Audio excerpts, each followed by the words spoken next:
ฝนตกเป็นชั่วโมง2 ชั่วโมงแล้วยังบ่เศร้าเป็นจะเป็นจะได้ในบ้านมันบ่รับครับมานนี่เนาะ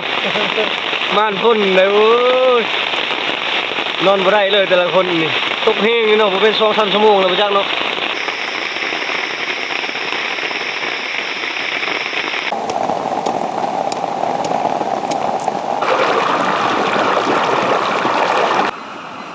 ตอนนี้บุเฮงปีนก็ห้องเมื่อวานนี้น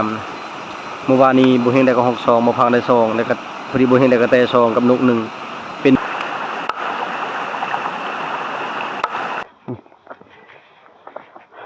ทำไงนำเวลามันลั่นมันถึกอันนี้พี่ต้มตกแห้งอะไรพี่น้องวันนี้นะตกตั้งแต่1 โมงจนตอนนี้ก็1 โมงนี่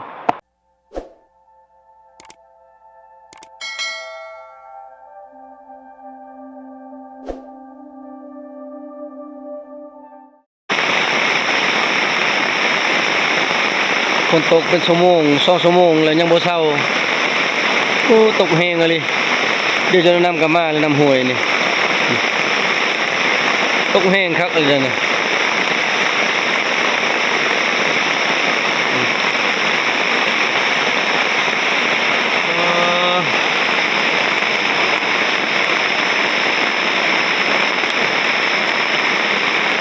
งานพากันนอนอยู่หันบ่พังก็แก้เป้ไปนอนลุ่มเอาแล้วมัดเป้บนนั้นกับบนนี้เนี่ยบ่เพียงบอกว่ามัดซะเพียงมัดนี่แหละก็อันตัดไม้แล้วก็พังเงาตาบ่เฮ็ดเอาก่อนนึงก็กลับทักทายสบายดีพ่อแม่พี่น้องสบายดีตอนเช้าๆพี่น้องเอ้ยตอนนี้บ่เห็นบ่ฮู้เลยมันจักโมงเลยทนบ่ได้กับพ่นนี่พ่นแบบตกดีอะลีอะรอ1 ชั่วโมง2 ชั่วโมงเลยดูเหมือนตกจังโมงแต่ว่าจะเมื่อยครั้งเลยตกเมื่อยวันนี้ผู้ว่าสีรักษาได้หรือบ่นะแต่เพื่อสีได้คือไก่ขัวนะดูว่านี่ลืมบอกเพราะว่าได้กับเพื่อนอยู่นะข้างๆเนี่ยได้ยินไก่ขัวมันขึ้นคอนคืนนี้ตอนเพื่อนอยู่ตอนแรกแต่เพื่อนก็โดยที่ว่าข้าวเนี่ยข้าวมาแข่งเลยว่าจะมีเงินขับบุมียังกินเลยพามาที่ได้กิจการก็พาแต่เดี๋ยวพามันใจว่ายันโมเมนต์มันไปครัวแล้วบริการไฟเราจะตั้งรับไปเช้าประมาณ3-4 โมงตอนตกเนี่ยมันขึ้นไปเช้านี่จะมีจังโมงเนี่ยมาหูเลย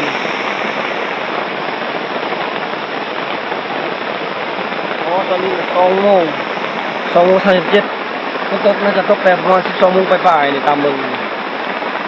โอ้พี่น้องแต่พี่น้องหูได้หรือบ่นะตกแห้งเมืองน้ำพ่นนี่ถ้าเบิ่งน้ำห้วยนี่กำลังมานี่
เป็นจะเป็นจะได้ในบ้านมันบ่รับครับมานนี่เนาะมานพ่นเลยโอ้ยนอนบ่ได้เลยแต่ละคนนี่ตกแห้งนี่เนาะบ่เป็น2-3 ชั่วโมงแล้วบ่จักเนาะตอนนี้3 โมงแล้วตกแต่1 โมงพุ่นว่าบึงใต้ต้นก็เป็นงานเท่านั้นบึงน้ำพ่นตกแห้งอะไรพบัดเอาโบยูพี่น้องพบัดบางๆนี่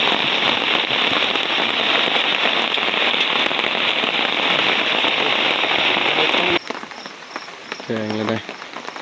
ว่าสิไปแต่เช้าบ่ได้ไปซ้ำฝนยังบ่หยุดตกอยู่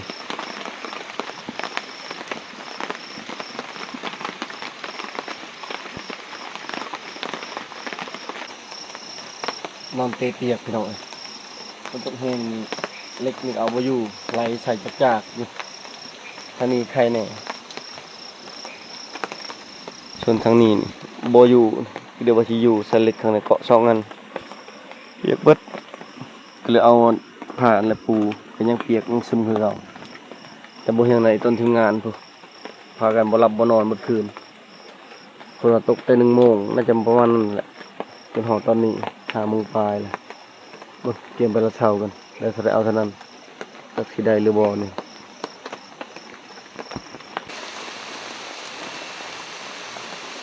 ฝนยังบ่ทันตกอีกหากินก็จะมาสิออกหรือบ่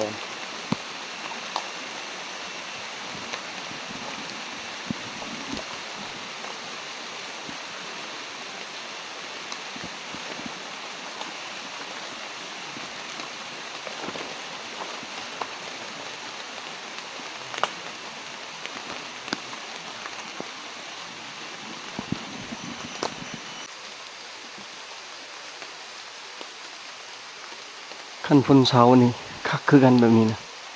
สิเห็นนั้นก็หอก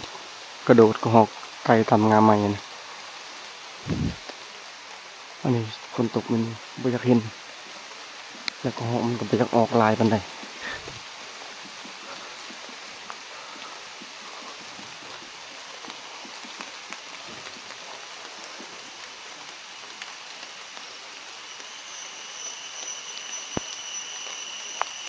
ให้เช้าให้พ้นเช้าแล้วก็ลมน้อยหนึ่งมันสั่นพวกน้ำค้างตามต้นไม้ออกแล้วก็หากินง่ายแล้วบัดนี้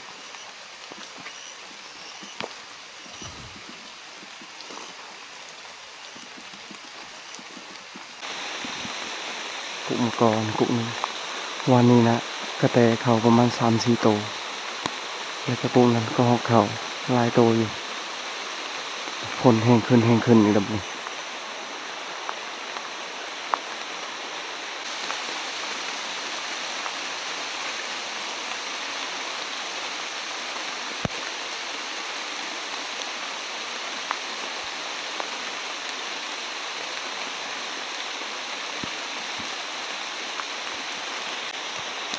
เมื่อยน้ำค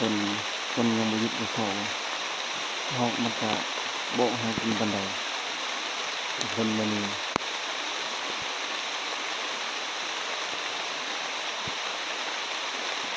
คนคันตกนี่ตกลิ้นเดี๋ยวนี้เลยกินกุ้งมังกรกุ้งนึง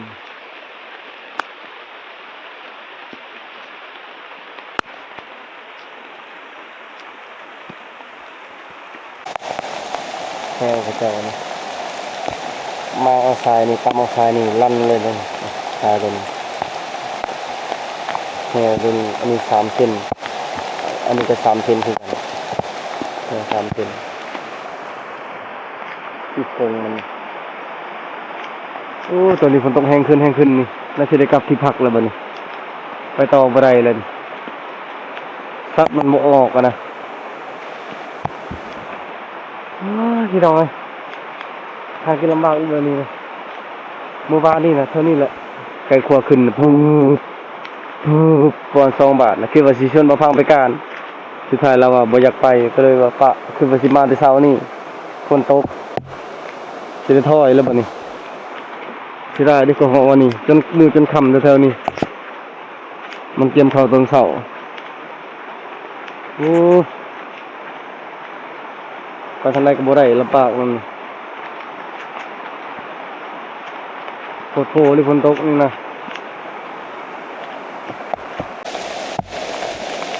ปล่อยคืนแล้วบัดนี้ตกบ่แห้ง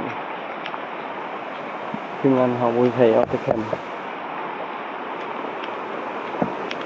โอ้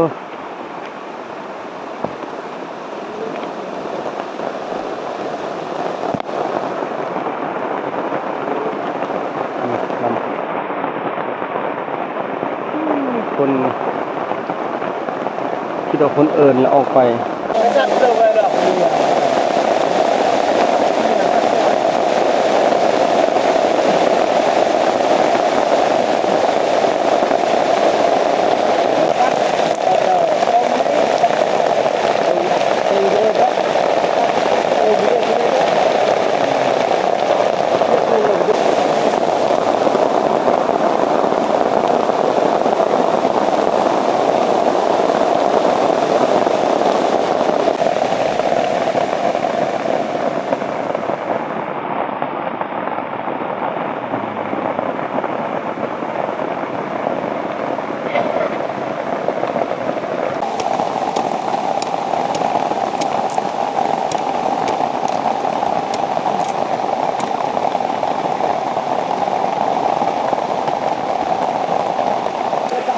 อันนี้เช้าแล้วน่าจะเช้าเรียบร้อยแล้วบนมีลมพร้อมนำนี่ก็คุ้นนำหากินน้ำยากเลยพอบริตักน้ำไว้บึงเท่านั้นลมแล้วก็ฟ้าเปิดเลยแจงจังปางอยู่ลองไปอีกพี่น้องลองลุ้นอีกว่าที่ได้พอหรือบ่เมื่อกี้นี้ไปบ่ได้พอยังไปกับบ่ได้ไกลนะพอดีฝนตกแล้วก็พอยกลับมาปั่นเขาเรียบร้อยแล้วตอนนี้ปั่นคำช่องคำ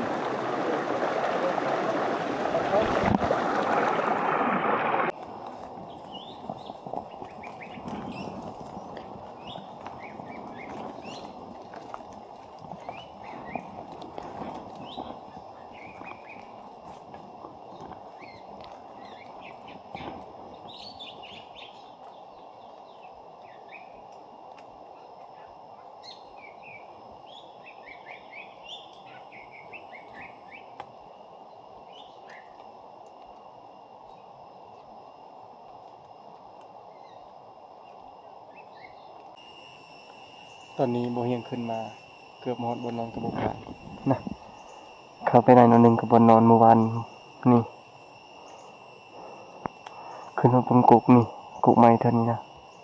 คิดว่านกชิกินโบเห็นเงินยินคือเชียงคนวางนี่2 บาทโบลิงขาแดงก็หมอหรือเชียงเอียงพอโบเฮียงแนมมาทางนี้ได้ยินห้องโมนี่กลับไปแล้วบ่เห็นมันบ่ได้ยินเสียงหยัง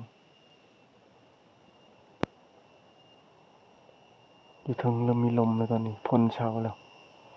พอพักตัวหนึ่งยิงก็ฮอกบ่ถึกยิงนกกระโดดก็บ่ถึกเพราะว่ากองน้ำเขานะมันมัวบ่อยากแจ้งครับกลับฮอกไปไวนี่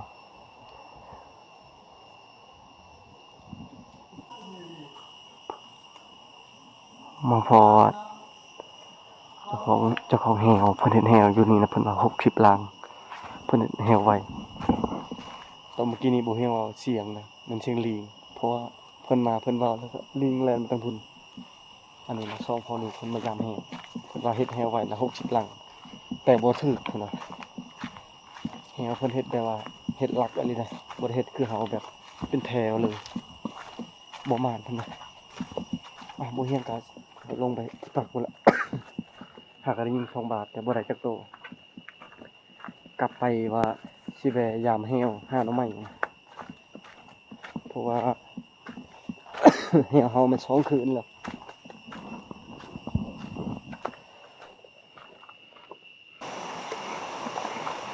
ทีมงานยังบ่มีไผลงมา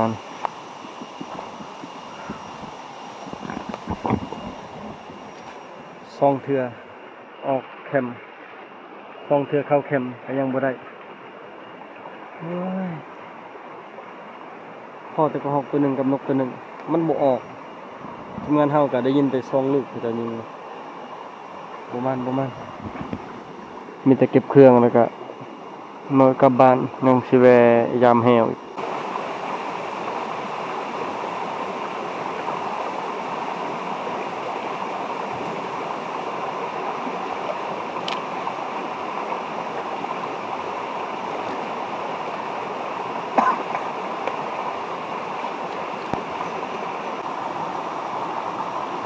หนาว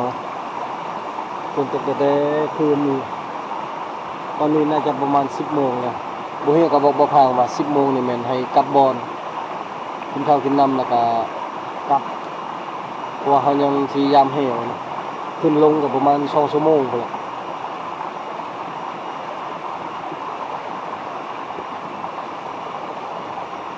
มารอบนี้มัน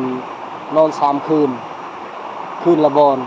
อยู่พุ่นคืนหนึงอยู่พุ่นคืนหนึงอยู่พี่คืนที่3มีแต่เมื่อวานนี้บ่เฮียงใดรวมๆทั้งหมดที่บ่เฮียงใดเฮามีมัน8โตนก3นก3ก็หอก3แล้วก็กระแต2 8โต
ถ้าบ่พัง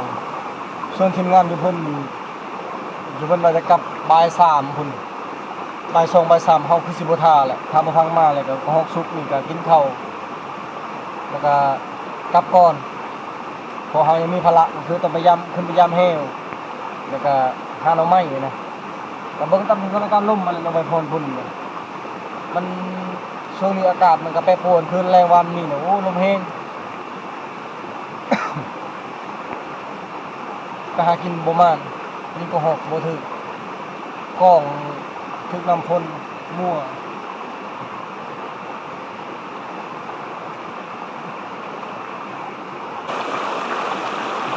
หน่วยนี่ลายชุดที่กระปูแต่ว่าปลาบ่มีเลยบ่มีปลาสักโตเลย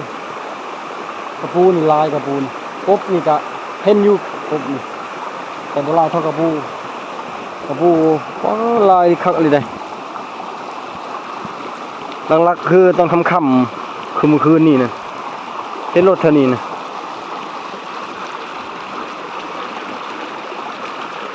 ว่านี่ยังเห็นอยู่ตอนอาบน้ำในเรือกระปูนะโอ้โหจับได้หรือเปล่าโอ้โหเราไปจับเบิ่ง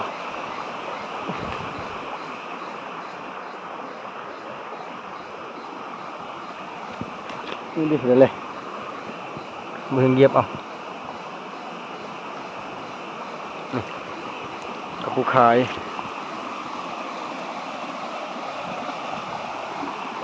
นี่คือแคมป์เฮาตอนนี้บุเฮงปีงก็ฮอกเมื่อวานนี้นำนะ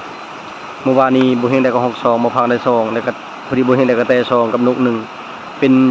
2คนใน7 โตแล้วมันกินวานี้3 โต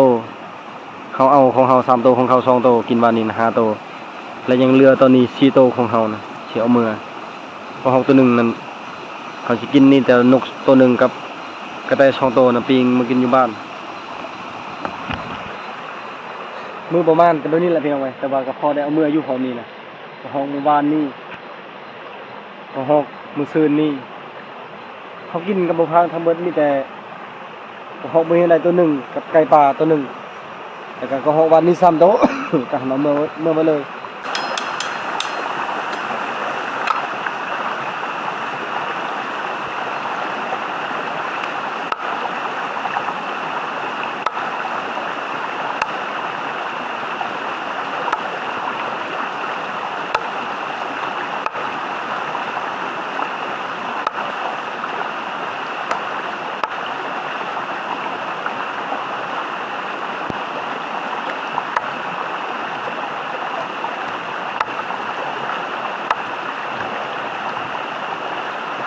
Nó chưa kìa nào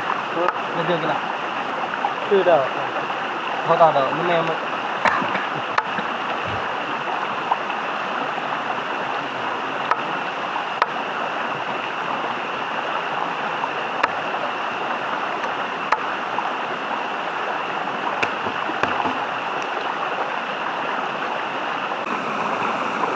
Yên có hộp tôi đừng kho Đeo van đi Đeo một hàng coi một sau nữa พอหอกนี่พอมันใหญ่นั่งกินงาบมาเด้อพี่น้องกินข้าวเช้าน้ำกันตั้งมุงบ่ครับเขาจะ10 โมง10 โมงเท่านี้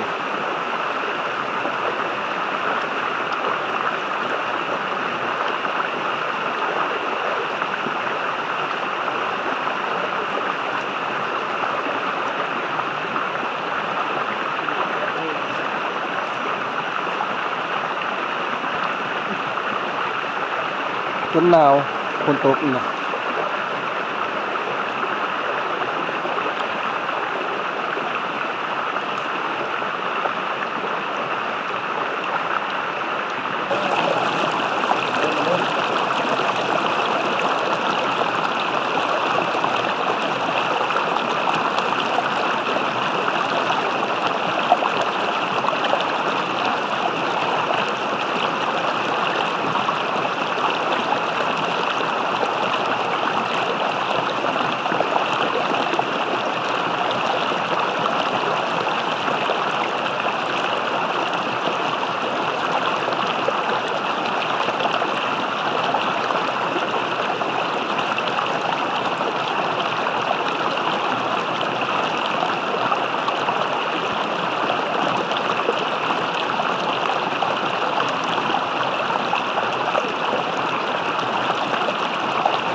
ยามมีอาหารกระปูเนี่ยกินลิ้นแต่คันยามบ่มีอาหารนี่กระปูนี่ป่นก็แซ่บ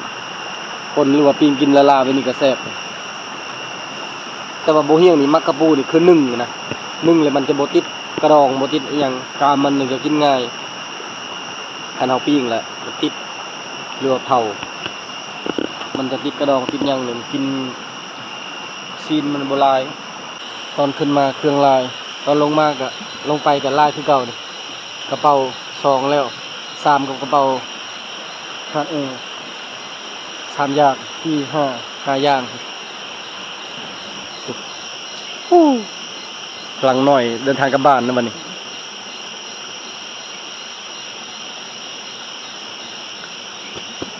ตอนนี้ลงมาฮอดเรือแล้วพาเรือฮอดเรือแล้วสตาร์ทเรือแล้วสตาร์ทพยายามแหวก่อนสบายเพราะว่าแหวมัน2คืนเลยครับบ่ยากมื้อเขาพยายามมันได้อันที่ว่าถือ4โตหั่นแล้วก็ตอนเช้าแล้วนี่ก็พยายามไปหาลักเท่านั้นเลยก็พยายามบ่เห็นหยังถูกและเมื่อวานนี้บ่ได้ยามเลยก็มื้อนี้ก็เลยสิลงไปขึ้นไปยามเอาผิดขึ้นไปยามอีกวันนั้นก็บ่เห็นยามตอนเช้านะผ่านไป2คืนแล้วนะครับเมื่อเขาอยู่บ้านประมาณ3คืนแล้วจึงค่อยมายามใหม่คืองานจุเพิ่นยังอยู่ลงมากินนี่พอลิง3โตกับกระหอกตัวหนึ่งมองเห็นนั้นของหมอกับเขาไอ้ภูมันนั้นจอดเรือไว้แล้วก็พากันขึ้นไปยามกับดักลองลุ้นพี่น้องเอ้ยบักเทือสิมานครั้งสุดท้ายหอบสุดท้ายของทริปนี้เสียงฟ้าห้องพอ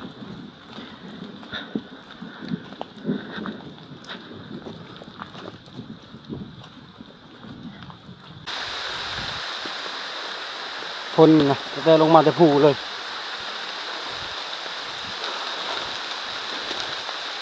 น่าจะลิ้นอีกแล้วมื้อนี้ดูทรงนี่เบิดมือเลยนี่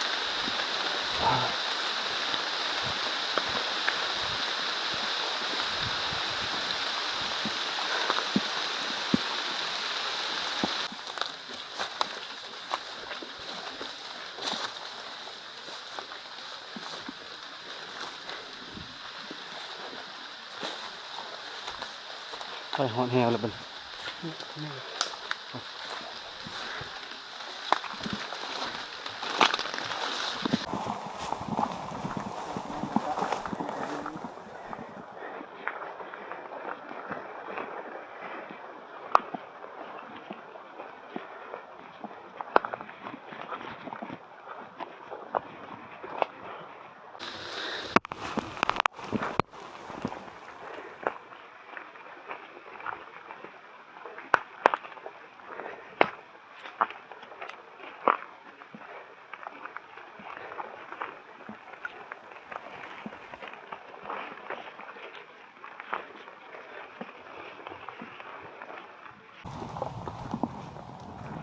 ลั่นเรียบร้อยเลยว้ายไม่ตกใส่ดิบ่ตะเมยนำเพิ่นยังถึง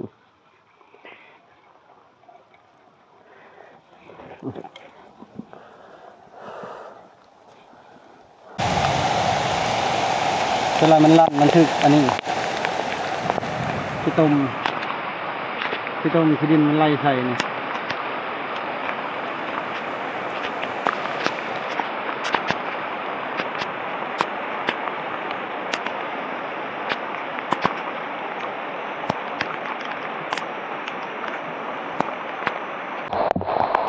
ตกแห้งอะไรพี่น้องวันนี้นะตกแต่1 โมงจนตอนนี้ก็1 โมงนี่ยังบ่เช้ากำลังซ้อมกับนี่มันลั่นดังหนึ่งนะ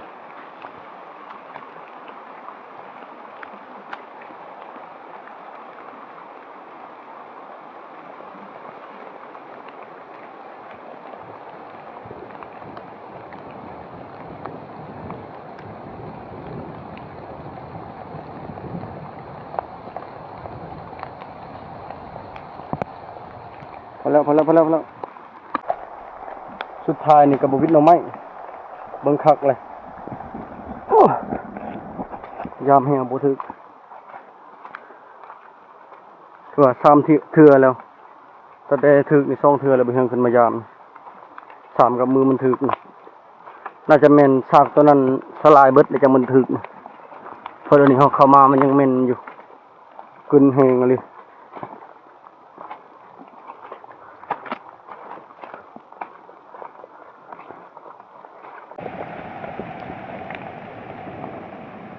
เอาน้ำไม่โจดแล้วมันต้องสมอนเบิ่ง1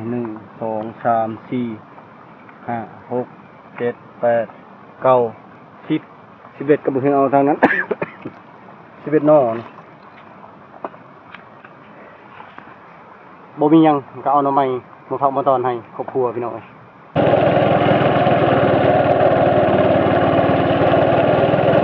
ได้น้ำไม้โจดเพิ่งกระสอบน้อยแต่ว่ายังสิไปเอาน้ำไม้ไล่อีกคนยังตกอยู่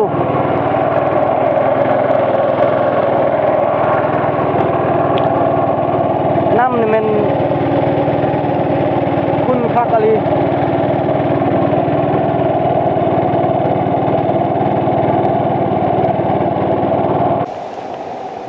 ตอนนี้3 โมงปลายแล้วคนยังมายุบอยู่เช้าเบิ้งน้ำนี่นะแต่ละห้วยนี่พากันเล็งหาหน่อไม้กับบ่พางกูเฮียงได้นะเกือบเต็มหม้อนี่อยู่พื้นหน่อไม้กระสะนี่หน่อไม้ไล่ไปหาบอน3 บอนนี่จังได๋คุ้มค่าพี่น้องคือสิภูมิใจแซลมอนแล้วบัดนี้แซลมอนที่สิดีใจเลยได้กินแกงหน่อไม้ต้มหน่อไม้เลยมื้ออื่นเอาพี่น้องโฮมนี้ก็ถือว่านอน3 คืนกับ4 มื้อก็คนงานก็ตามนี่แหละได้อาหารมาพักอยู่ประมาณอยู่ได้อาหารพักจนมีพักครอบครัวสำหรับคลิปนี้ขอจบไปเพียงเท่านี้ก่อนอื่นก็ขอขอบใจพ่อแม่พี่น้องเบิดทุกคนที่เป็นกำลังแห่งใจให้พวกเราติดตามในพี่น้องพี่น้องบาย